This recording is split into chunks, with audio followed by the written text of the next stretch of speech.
Os termos do acordo negociado pelo governo de May com o bloco foram rejeitados pelo parlamento britânico em 15 de janeiro. Haverá uma nova votação na terça-feira. Caso o acordo para sair do bloco seja novamente reprovado, os parlamentares votarão na quarta-feira se aceitam sair da UE sem um acordo. Se rejeitarem esta alternativa, haverá uma votação sobre um adiamento do Brexit no dia seguinte, em 14 de março. Isso significaria estender o período previsto pelo artigo 50 do Tratado de Lisboa, o acordo internacional que altera os dois tratados que formam a base constitucional da UE. Esta parte do tratado estabelece o que ocorre quando um país decide sair do bloco e determina que as negociações entre o Estado-membro e o bloco sobre os termos deste divórcio devem se dar ao longo de 2 anos.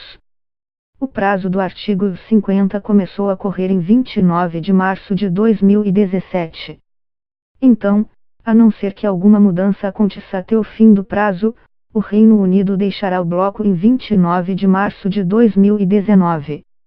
Muito se fala neste momento sobre uma corrida contra o tempo, porque a legislação estabelece que a saída britânica ocorrerá nesta data esteja o Reino Unido preparado ou não, com ou sem um acordo. Isso pode ser alterado com uma revogação da notificação do artigo 50 e o Reino Unido pode fazê-lo sem consultar ninguém. Isso significaria que o Brexit não seria consumado, e o Reino Unido permaneceria no bloco.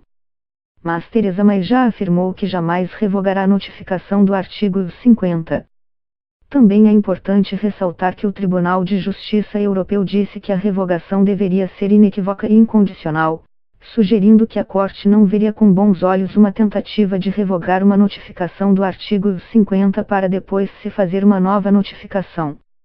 A outra opção seria prorrogar o prazo do artigo 50, para que houvesse mais tempo de se finalizar um acordo, ou criar uma saída alternativa por meio de uma eleição ou outro plebiscito sobre o tema.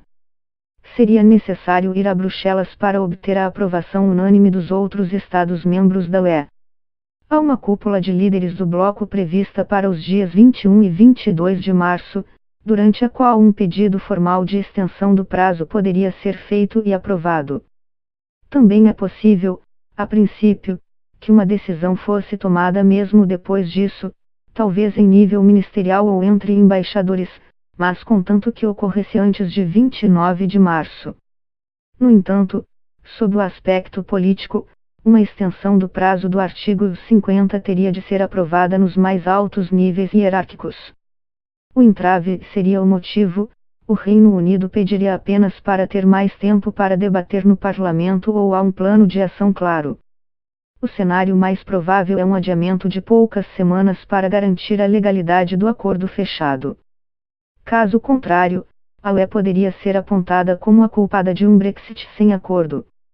Mesmo uma extensão de 3 meses, até o fim de junho, não deve ser algo muito complexo. Há eleições para o Parlamento Europeu em maio, mas os novos representantes não se reunirão pela primeira vez até a primeira semana de julho. Isso significa que o parlamento atual, incluindo seus integrantes britânicos, poderia ser requisitado a realizar uma sessão especial se fosse necessário ratificar um acordo. O governo britânico diz não ter qualquer intenção de participar das eleições de maio, mesmo se o Brexit não tiver sido consumado até lá.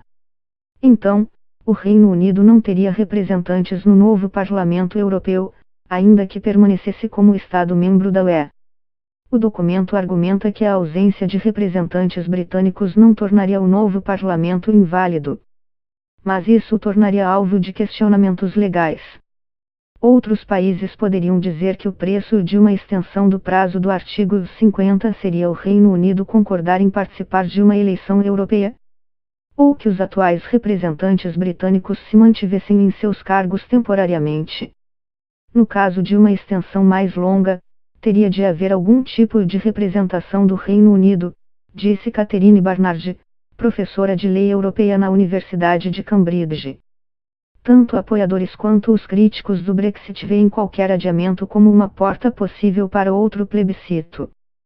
E todos os debates em torno da ideia de prorrogar o prazo do artigo 50 estão ocorrendo de forma cada vez mais aberta conforme o tempo corre rumo a 29 de março.